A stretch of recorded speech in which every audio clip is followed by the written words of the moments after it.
حضرت ابو سعید خدری رضی اللہ تعالیٰ عنہ سے روایت ہے کہ نبی کریم صلی اللہ علیہ وآلہ وسلم نے فرمایا، جب کوئی مسلمان کوئی ایسی دعا کرتا ہے جس میں گناہ اور قطع رحمی نہ ہو تو اللہ اس وجہ سے 3 چیزوں میں سے کوئی ایک عطا فرما دیتا ہے، یا تو اس کی دعا فوراً قبول فرما لیتا ہے، یا اسے اس کے لیے آخرت میں ذخیرہ کر لیتا ہے، یا پھر اس کی مسل تکلیف اس سے دور فرما دیتا ہے۔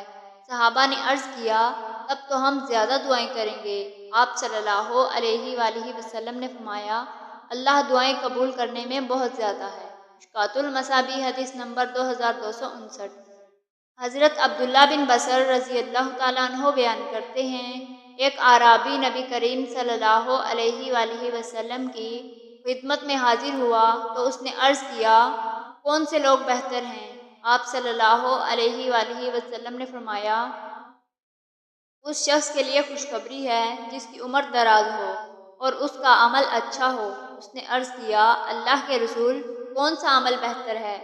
آپ صلی اللہ علیہ وآلہ وسلم نے فرمایا، مرتے وقت تیری زبان پر اللہ کا ذکر جاری ہو۔ مشکوٰۃ المصابیح حدیث نمبر 2270۔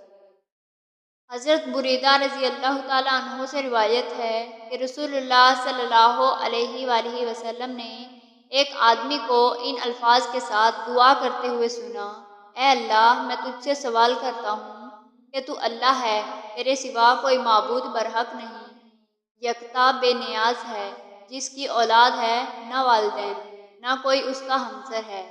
تو آپ صلی اللہ علیہ وآلہ وسلم نے فرمایا، اس شخص نے اللہ سے اس کے اسم اعظم کے توسل سے دعا کی ہے۔